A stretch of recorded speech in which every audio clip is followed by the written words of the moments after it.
आलिही सल्लल्लाहु अलैहि वसल्लम स्वलातन व सलामन अलैका या सय्यदी या रसूल अल्लाह। तर्जमा क्या है इस आयत का कि बेशक अल्लाह और उसके फरिश्ते दुरूद भेजते हैं उस गैब बताने वाले नबी पर। ऐ ईमान वालों, तुम भी उन पर दुरूद और खूब सलाम भेजो। अच्छा, ये वो कुरान का ऑर्डर है, कुरान का वो हुक्म है।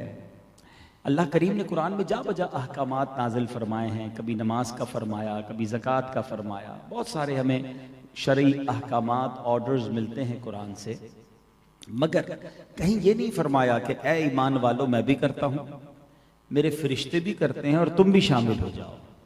पूरे कुरान में ये एक ही ऐसा काम है जिसके बारे में रब फरमाता है ऐ ईमान वालों, अल्लाह भी दुरूद भेज रहा है, उसके फरिश्ते भी दुरूद भेज रहे हैं नबी पाक पर, तुम भी दुरूद पढ़ने में शामिल हो जाओ। अच्छा, यहां एक बात समझना बहुत जरूरी है। अल्लाह का दुरूद भेजना और है, हमारा और फरिश्तों का दुरूद भेजना और है। अल्लाह का दुरूद भेजना यह है कि अल्लाह रहमत नाजिल फरमाता है, वो तो खालिक है ना, मालिक है, वो अपनी रहमतें नाजिल फरमाता है अपने हबीब अलैहिस्सलातु वस्सलाम पर। और हमारा दुरूद भेजना यह है कि हम दुआ करते हैं कि अल्लाह हमारे आका व मौला जनाब मुहम्मदुर रसूलुल्लाह सल्लल्लाहु तआला अलैहि वसल्लम पर दुरूद भेज। तो ये समझना है। अच्छा, अब यहाँ एक और बड़ी खूबसूरत बात उलमा ने फरमाई कि हजरत आदम अलैहिस्सलातु वस्सलाम, आपको अबुल बशर कहा जाता है, आपको एक बड़ा कमाल का यूं समझिए कि एजाज दिया गया जो और किसी नबी को नहीं मिला, कि तमाम फरिश्तों ने आपको सजदा किया। अल्लाह के सारे फरिश्तों ने आपको सजदा किया और सुभान अल्लाह, ये शरफ आपको अता किया गया। अब यहां उलमा कहते हैं कि हजरत आदम को वाकई ये मकाम मिला कि सारे फरिश्तों ने सजदा किया, मगर ये सजदा एक ही बार किया गया। और एक और तफसीर में तो ये भी लिखा कि दरअसल ये सजदा जो था ना, हजरत आदम की पेशानी में नूरे मुस्तफ़ा चमकता था, ये सजदा नूरे मुस्तफ़ा को करवाया गया था। लेकिन इसके बावजूद ये सजदा एक बार हुआ। और मेरे आका की शान यह है कि सिर्फ फरिश्ते नहीं, अल्लाह भी नबी पाक पर दुरूद भेज रहा है। और एक बार नहीं, ये नहीं कहा कुरान ने कि अल्लाह और उसके फरिश्तों ने एक बार दुरूद भेज दिया, ऐ ईमान वालों अब तुम दुरूद भेजो। नहीं, थोड़ी सी अरबी ग्रामर जानते हैं वो जानते हैं, यहां लफ्ज इस्तेमाल हुआ युसल्लून। इसका मतलब यह है कंटिन्यू, मुसलसल होने वाला काम।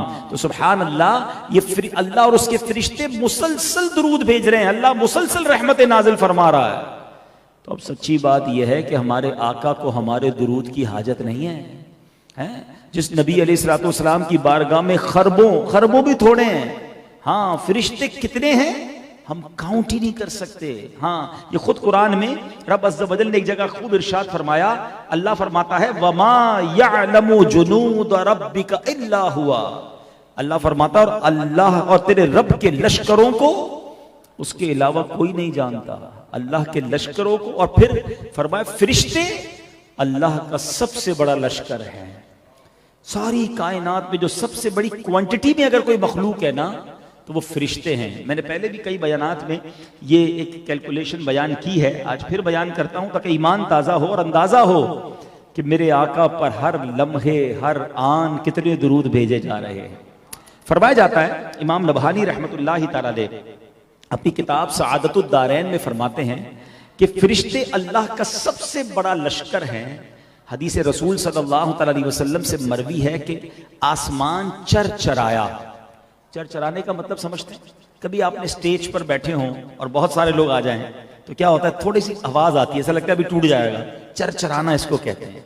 फरमाया आसमान चरचराया और उसको चरचराने का हक है। आका फरमाते कदम भर भी ऐसी जगह नहीं है जहां कोई फरिश्ता रुकू सजदे या कयाम में मौजूद ना हो।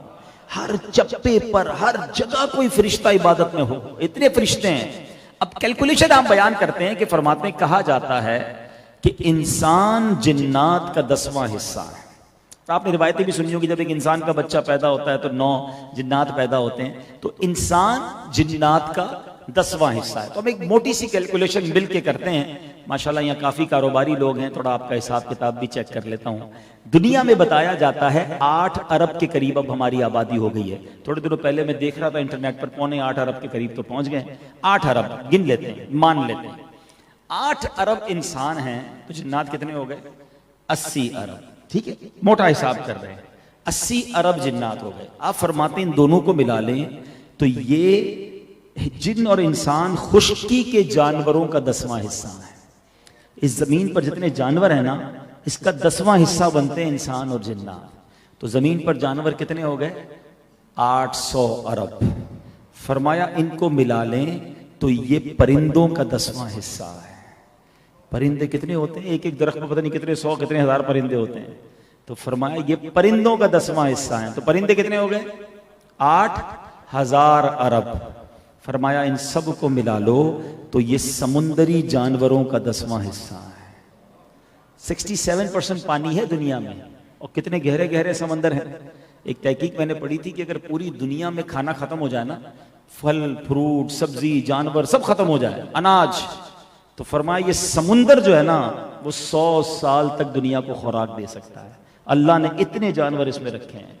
तो अब समुंदरी जानवर कितने हो गए? 80,000 अरब।